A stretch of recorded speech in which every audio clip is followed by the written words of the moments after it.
هو بس لو يجيب ربع مشكل زي ما كان عندنا، يجيب بس ربع رومي. طيب يعني بلاش ربع رومي، ربع اي حاجه زي ما كان عندنا. بس منك لله، منك لله يا اللي كنت السبب، منك لله قسما بالله. انت قلتها من هنا. الواد خلاص هاخد بالون دور. امام عاشور خلاص دلوقتي داخل على البالون دور حرفيا. ايه يا اسطى؟ في ايه يا اسطى؟ ولا النت عندي معلق، ولا الدوري هو اللي معلق، ولا دوري ابطال افريقيا هو اللي معلق، ولا كاس العالم للانديه قدام العين الاماراتي؟ يا عم بلاش كاس العالم للانديه، بتزعل ناس كتير يا عم. الانتر كونتيننتال قدام العين الاماراتي هو اللي معلق. في ايه يابا؟ هو انت رجل المباراه كل ساعتين؟ هو انت رجل المباراه ثلاث واربع وخميس كل اسبوع؟ في ايه بجد؟ بسم الله ما شاء الله، بسم الله ما شاء الله. هتقولي لي انت بتحسد؟ والله يا باشا انا بديله حقه، يعني انا بديله حقه. يعني دي اقل حاجه تتقال في امام عاشور. يعني امام عاشور دي اقل حاجه ممكن نقولها في حق امام عاشور. والمستوى اللي بيأديه يا جماعه، انت بتتكلم على واحد 4 ماتشات على التوالي بقى. سيبك من ان هو هداف الدوري ب9 اهداف، وهداف دوري ابطال افريقيا، وهو اساسا نص ملعب.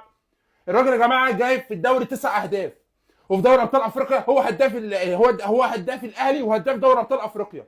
وعلى مستوى المساهمات هو اكتر لاعب مساهم في اهداف السنه دي.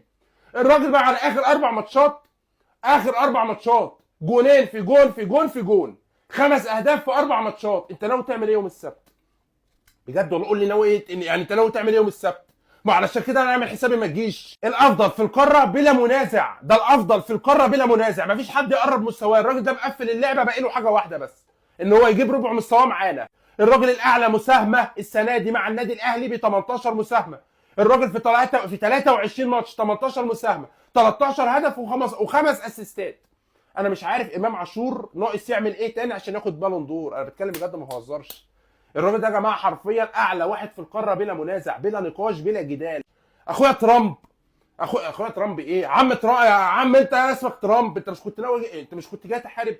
انت مش قلت يوم السبت وبتاع مش عارف ايه وفتحت صدرك؟ انت فين يا اسطى؟ لا بجد انت فين يابا؟ بجد يابا انت فين؟ الحق نفسك وتعالى يلا بينا، احنا مستعدين. احنا مستعدين قبل يوم السبت. يا اما نلغي الدوري، يعني يا اما نلغي الدوري يا ريس. ما يا ريس، يا اما انت تلغي الدوري، يا اما يلا بينا يا باشا على الحدود من دلوقتي. لان انا ما عنديش ادنى استعداد ان انا اقابل السكواد ده يوم السبت.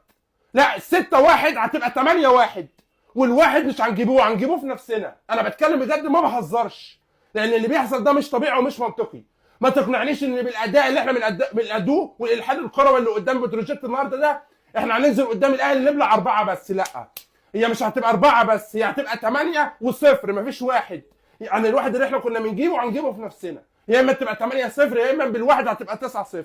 واللي هيجيب الواحد ده مين؟ اكيد دونجا. ما هو بص يا صاحبي، بص يا صاحبي بالراحه. انت متراكم عليك منهج، وانا متراكم عليا شيفتات. دونجا بقى متراكم عليه ايه؟ احتفالات. دونجا عليه احتفالات عبال ما هيخلصها لسه قدامه 3-4 سنين قدام. هو مش عارف دلوقتي يحل على امام عاشور ولا يحل على حسين الشحات. وبعدين في ايه يا اسطى بالراحه بس؟ 4 ليه؟ حد مزعلك في حاجه؟ يعني 4 ليه بس بجد والله؟ حد مزعلك في حاجه يا ابني؟ هو انت يا ابني انت مصمم تهبط المانجا؟ يعني حتى المانجا ما سبتهاش، يعني سيبها في حالها. اديه 1 2 بالكتير، خلاص. 4 ليه؟